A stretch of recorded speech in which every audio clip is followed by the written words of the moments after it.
नमस्कार, जय महाराष्ट्र. मी डॉक्टर अनिल फळे. वाल्मिक कराडला वाचवण्यासाठी कशा प्रकारे कायदेशीर दृष्ट्या तांत्रिक बाजू लक्षात घेऊन आपल्याला काय काय करता येईल या दृष्टीने बचाव पक्षाचे म्हणजे कराडचे वकील कामाला लागलेले. आता 4 दिवसांपूर्वी कॅलेंडरनुसार 1 वर्ष पूर्ण झालेलं आहे संतोष देशमुख यांच्या हत्येला, क्रूर हत्येला. आणि मग काल ज्या वेळेला बीडच्या विशेष मकोका न्यायालयामध्ये चर्चा झाली, त्यांनी तारीख दिली 19 डिसेंबर, पुढची तारीख दिली. त्याच्यानंतर वाल्मिक कराडने जामीन मिळावा आणि मकोका अंतर्गत जो गुन्हा दाखल केलेला आहे त्याच्यातून मुक्त करावं अशा प्रकारचा अर्ज केलेला आहे. दोन्ही न्यायालयामध्ये नेमकं काय घडलेलं आहे या संबंधी आपण चर्चा करणार आहोत. आता मनोज जरांगे पाटील यांनी सांगितलेला आहे, सरकारला इशारा दिलेला आहे.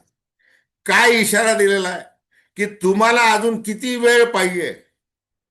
आणि मग आता हे सगळे कागदी जे घोडे नाचवले जातात आहेत, बचाव पक्षाचे वकील करत आहेत तर ते लक्षात घेतले तर अजून बराच वेळ लागणार आहे. मग जरांगे पाटलांनी सांगितले की तीन तीन महिन्यांच्या आत हे करा, नाहीतर महाराष्ट्रामध्ये एकही गाडीचं चाक फिरवून दिलं जाणार नाही असं सांगितलेलं आहे. परंतु जो मनामध्ये उद्वेग निर्माण झालेला आहे समाजाच्या, त्याची पर्वा करायची नाही आणि आपली सुटका करायची. मग त्यासाठी कायदेशीर पळवाटा ज्या आहेत त्याच्यावर पळत राहायचं, वेळ काढत राहायचं, अशा प्रकारचं धोरण आहे. मग आता कृष्णा आंधळे जो फरार आहे त्याच्याकडे जे पुरावे आहेत, त्यांनी जे व्हिडिओ दाखवून वाल्मिक कराड आणि कदाचित कदाचित धनंजय मुंडे यांच्याशी संवाद साधलेला आहे, त्यांना ते व्हिडिओ दाखवलेले आहेत. मग त्याला नेमकं फरार करण्यात आलेला आहे, तो काही सापडायला तयार नाही. हे सगळे मुद्दे आणि कशा प्रकारे धनंजय मुंडे आपला मैत्री धर्म पाळत आहेत या संबंधी आपण थेटपणे चर्चा करणार आहोत. दर्शकांना विनंती की चॅनल सबस्क्राईब करा, सबस्क्राईबचं बटन दाबावं आणि आपली प्रतिक्रिया बिनधास्तपणे नोंदवावी. एक तटस्थ भूमिकेतून स्वतंत्र पत्रकारिता म्हणून सर्वसामान्यांच्या दृष्टिकोनातून आपण चर्चा करत असतो. आता संतोष देशमुख यांचं ज्या वेळेला उमरी टोल नाक्यावरून अपहरण करण्यात आलं आणि पुढे 3 तास त्यांचे जे हाल करण्यात आले, त्या संबंधी जे व्हिडिओ 22-23 व्हिडिओ आले ते आता न्यायालयामध्ये दाखल आहे. म्हणजे खंडपीठामध्ये दाखल आहे आणि विशेष मकोका न्यायालयामध्ये तर आहेत. आता ते दिल्यानंतर आता हे सगळे जे आरोपी आहेत, मास्टर माइंड वाल्मिक कराड, सुदर्शन घुले, विष्णू चाटे आणि प्रतीक घुले वगैरे ते सगळे, तर यांच्यावर आता आरोप निश्चित केले पाहिजे, चार्ज फ्रेम केले पाहिजे आणि त्याच्यानंतर तो खटला वेगाने चालवला गेला पाहिजे असा आग्रह धरलेला आहे. आता काल सरकारी वकील खासदार ॲडव्होकेट उज्ज्वल निकम हे ऑनलाईन उपस्थित राहिले. त्यांनी देखील मधल्या काळामध्ये बोलून दाखवलं की तारीख पे तारीख मुळे मी कंटाळलेलो आहे. आता ॲडव्होकेट बाळासाहेब कोले हे किल्ला लढवतात प्रत्यक्ष तिथं. आता त्या बीडच्या न्यायालयामध्ये काल काय झालेलं आहे, 19 तारीख दिलेली आहे. मग ती त्यावेळेला वाल्मिक कराड व इतर आरोपींच्या वकिलांनी काय म्हटलं न्यायालयाला की आम्हाला अजूनही ते सगळे डिजिटल पुरावे मिळालेले नाहीत, आम्हाला त्याचा अभ्यास करायचा आहे. म्हणजे बघा, आता किती महिने झाले, किती सुनावण्या झाल्या आणि पहिल्या सुनावणीच्या वेळेला ते जे म्हटले तेच आज देखील म्हणत आहे की आम्हाला ते पुरावे मिळालेलेच नाहीत. म्हणजे ही ही कोणती गोष्ट आहे. आता ज्या वेळेला चार्ज फ्रेम करण्याची वेळ आलेली आहे आणि विशेष मकोका न्यायालयाने आता त्याची गांभीर्याने दखल घेतली पाहिजे अशी सर्वसामान्य लोकांची अपेक्षा आहे. म्हणजे त्या अपेक्षा लक्षात घेऊन, आणि ठीक आहे, न्यायालय कुठलंही सामाजिक किंवा या त्या भावनेवर फारच चालतं. प्रत्यक्ष पुरावे काय आहेत, कागदपत्र काय बोलत आहेत, तांत्रिक बाजू काय आहे, फॉरेन्सिकचा रिपोर्ट काय आहे, अमुक काय, तर मग या सगळ्या याच्यावर विचार करून निर्णय घेत असतात. ते न्यायालयाचं कामच आहे ते.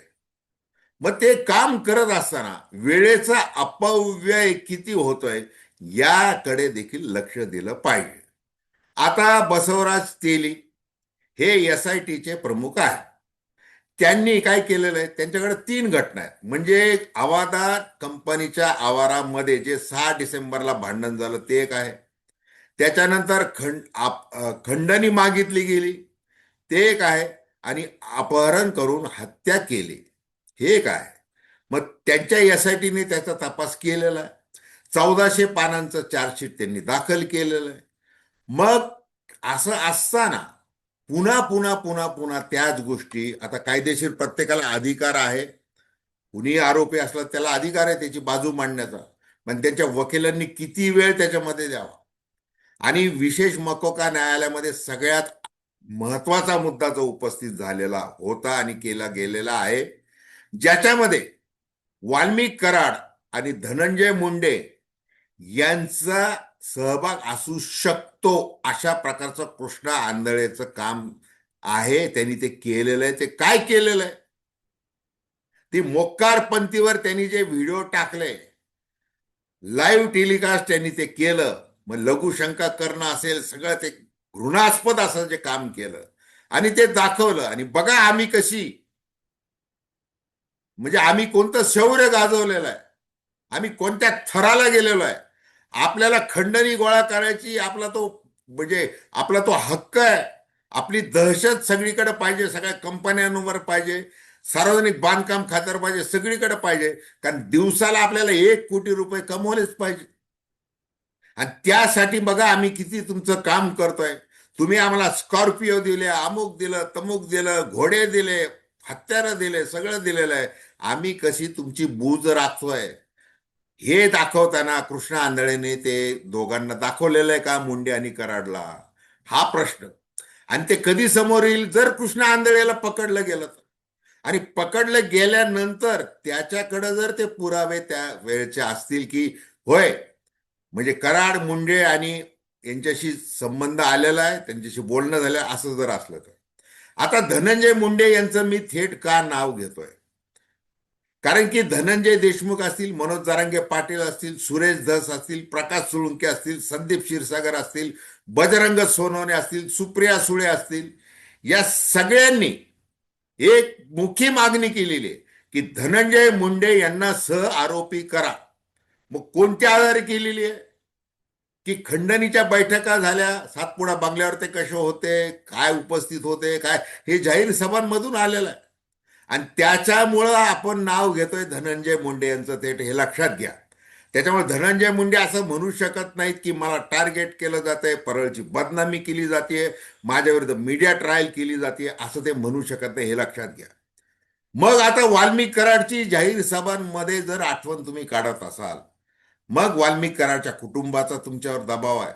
मग त्यासाठी तुम्ही न्यायालयाची जी काही सगळी मदत करताय, ती मदत, आणि हे जे वकील आहेत, या वकिलांनी काल, म्हणजे आता बघा, हे मकोका न्यायालयातलं आपण बोललो.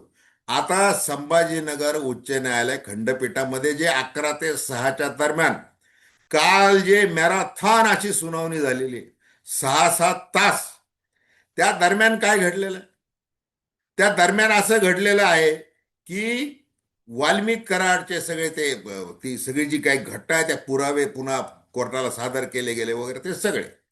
आता खंडपीठात हे प्रकरण गेलं कसं, कारण की वाल्मिक कराडने अर्ज केलेला आहे की मला जामीन द्या, मी दोषी नाहीये, प्रत्यक्ष घटनेच्या वेळेला मी तिथं उपस्थित नव्हतो, मला काहीच कल्पना नाहीये, आणि मला विनाकारण गुंतवलं गेलेलं आहे, त्याच्यामुळे मला जामीन द्या.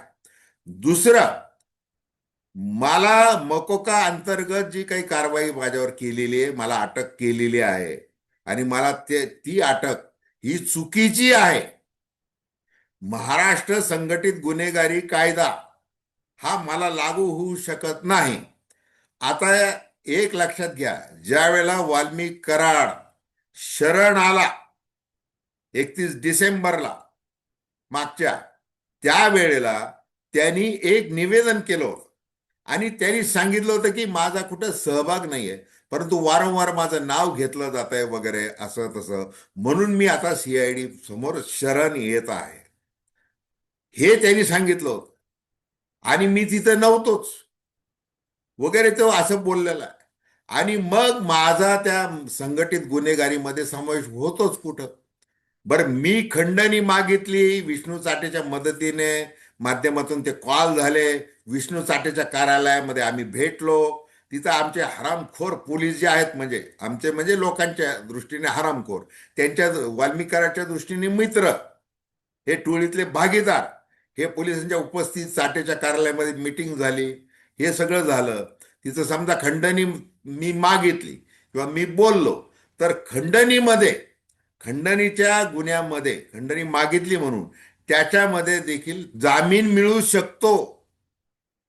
म्हणजे ज्या वेळेला तो शरण आला आणि सगळे कराड समर्थक त्या अवतीभोवती त्या गेस्ट हाऊस आणि त्या सीआयडी कार्यालयाच्या तिथं त्यांनी एकच गर्दी केली होती, त्याच्यामध्ये अनेक जे खंडणीखोर जे आहेत, माजलेले आहेत, त्यांनी प्रसारमाध्यमांना काय बाईट दिल्या, अहो माझ्यावर खंडणीचा गुन्हा दाखल आहे, मला जामीन मिळालेला आहे, 10 लाखाच्या आतली खंडणी आहे, अमुक खंडणी आहे, असं. म्हणजे कायदे त्यांना पाठ आहेत की कायदेशीर पळवाटांवर आपली कशी सुटका होऊ शकते.